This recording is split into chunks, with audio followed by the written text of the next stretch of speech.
Police और Mumbai police के वसूली कांड को लेकर आज बीजेपी और शिवसेना के बीच जमकर तू-तू मैं हुई। राज्यपाल से मिलने गए बीजेपी नेताओं ने सत्ताधारी गठबंधन पर वसूली की रकम बंटवारे से लेकर आरोपियों को बचाने तक के आरोप मढ़े, तो पलटवार में शिवसेना भी पीछे नहीं रही। ये जो रिपोर्ट केंद्रीय गृह सचिव जी को दी गई है, ये छोटा फटाका है या बड़ा बम है, ये तो जल्दी ही सामने आएगा। लेकिन जो कहते हैं कि ये छोटा सा फटाका है, मैं उनको पूछना चाहता हूं, अगर ये बहुत छोटी बात थी तो 25 अगस्त 2020 से आपने इसको छुपा कर क्यों रखा? वो कौन लोग हैं जिनके ऊपर इसके माध्यम से सीधी उंगलियां उठती है? वो कौन लोग हैं जो कन्वर्सेशन में आते हैं? वो कौन लोग हैं जिन तक माल पहुंचता है? वो कौन लोग हैं जो इसका कोऑर्डिनेशन करते हैं? ऐसे लेटर का क्या होता है, क्या नहीं होता है, ये हमारे लीडर ऑफ अपोजिशन को पूरा पता होना चाहिए। और मैं ऐसे 10 लेटर दे सकता हूं जहां बीजेपी की सरकार है और वहाँ के बड़े अधिकारी ने इस प्रकार से लेटर मुख्यमंत्री को लिखे है, तो ये लेटर बॉम्ब जो है वो ओम फुस हो गया। पुलिस महाराष्ट्र की हमारा सबसे बड़ी ताकत है और महाराष्ट्र का पुलिस हमारा स्वाभिमान है। एक दो अधिकारी कुछ गलतियां करते, उसके लिए पूरे पुलिस फोर्स को हम दोषी नहीं ठहरा सकते। कांग्रेस पार्टी का क्या अस्तित्व है हमको तो समझ में नहीं आता, पर यह ध्यान में आता है कि शायद ये जो हफ्ता वसूली हो रही है, इसमें बड़ा हिस्सा उनको भी शायद मिल रहा होगा, इसलिए वो मौन है, वो कुछ कह नहीं रही है। और इसलिए हम उनको भी पूछना चाहते हैं कि भाई आप भी बता दीजिए कि आपकी जितनी सत्ता में हिस्सेदारी, क्या उतनी हफ्ते में हिस्सेदारी है? इसमें सबसे आश्चर्य की बात अगर कोई है तो वो है मुख्यमंत्री जी का मौन। इतनी सारी घटनाएं होने के बावजूद महाराष्ट्र के मुख्यमंत्री जी ने उसके ऊपर एक बयान भी नहीं दिया। वैभव कृष्ण ने जो लेटर बॉम्ब उस वक्त योगी जी को लिखा था, उसमें तो पूरा रेड कार्ड दिया था उत्तर प्रदेश का। कौन से पोस्ट पर आने के लिए जो रैकेट चल रहा है, वहाँ 7 या 8 सीनियर आईपीएस अधिकारी का 50 लाख से 1 करोड़ से ऊपर तक वो पूरा रेड कार्ड वैभव कृष्ण ने योगी जी को एक पत्र लिखकर दिया था। आरोपों के घेरे में आए महाराष्ट्र के गृह मंत्री वसूली कांड वाली बैठक को लेकर सफाई पर सफाई दे रहे हैं, लेकिन बीजेपी नए नए दस्तावेज निकालकर उनके और पवार के दावों की हवा निकाल रही है।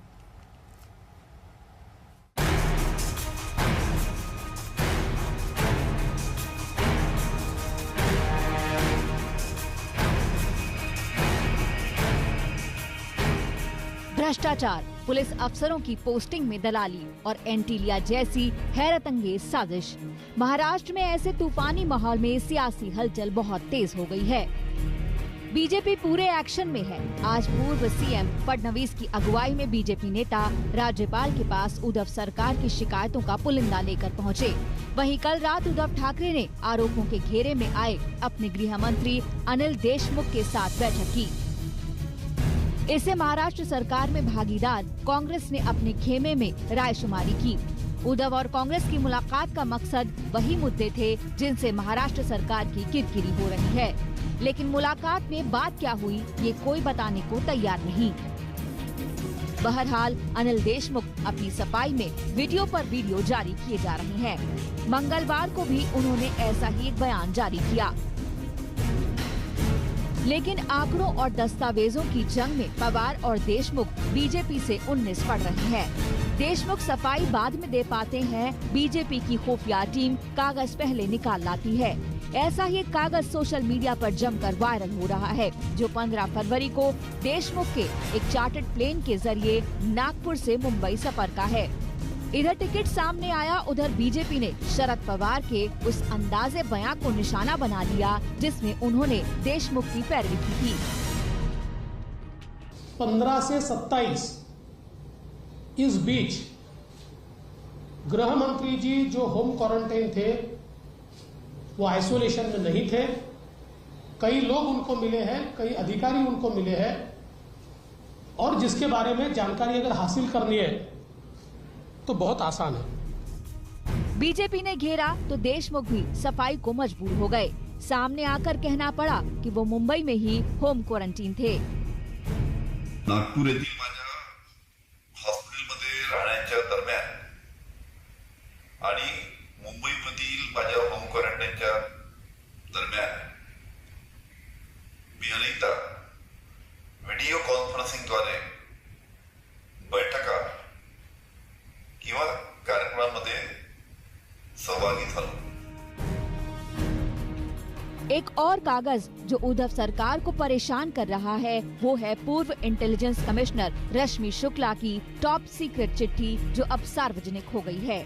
पिछले साल लिखी गई इसी चिट्ठी से ट्रांसफर पोस्टिंग के दलाली रैकेट का खुलासा हुआ था, लेकिन गाज दलालों पर गिरने की बजाय रश्मि शुक्ला पर ही गिर गई।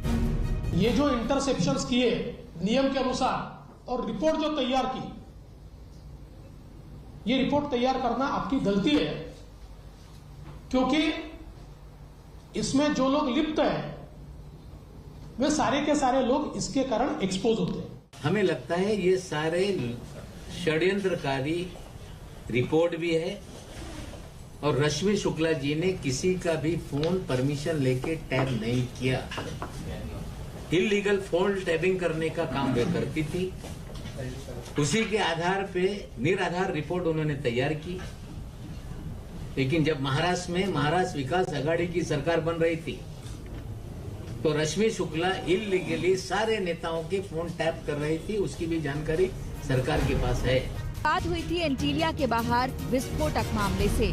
गाड़ी में धमाका भले ही ना हुआ हो, लेकिन इस मामले में महाराष्ट्र की सियासत में इतने धमाके कर दिए हैं कि हर तरफ चिंधियां बिखरी नजर आ रही हैं। मुंबई से विद्या के साथ आज तक ब्यूरो।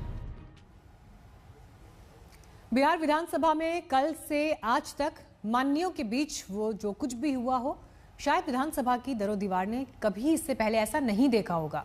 पुलिस बिल को लेकर कल विपक्ष पर जो रवैया अपनाया गया वो आज भी आक्रोश की शक्ल में गरज रहा है।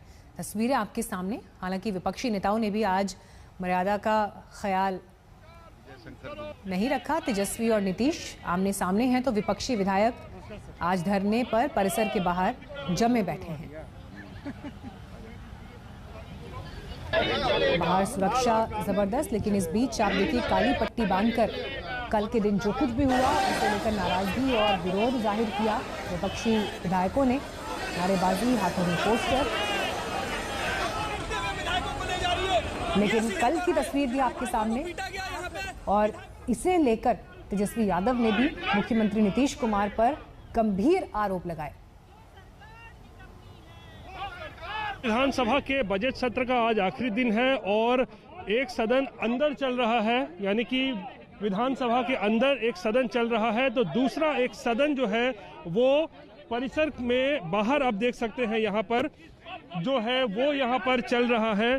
और ये जो एक सदन चल रहा है ये विपक्षी दलों का एक अपना सदन चल रहा है। अंदर स्पीकर विजय कुमार सिन्हा जो है वो कार्रवाई का संचालन कर रहे हैं।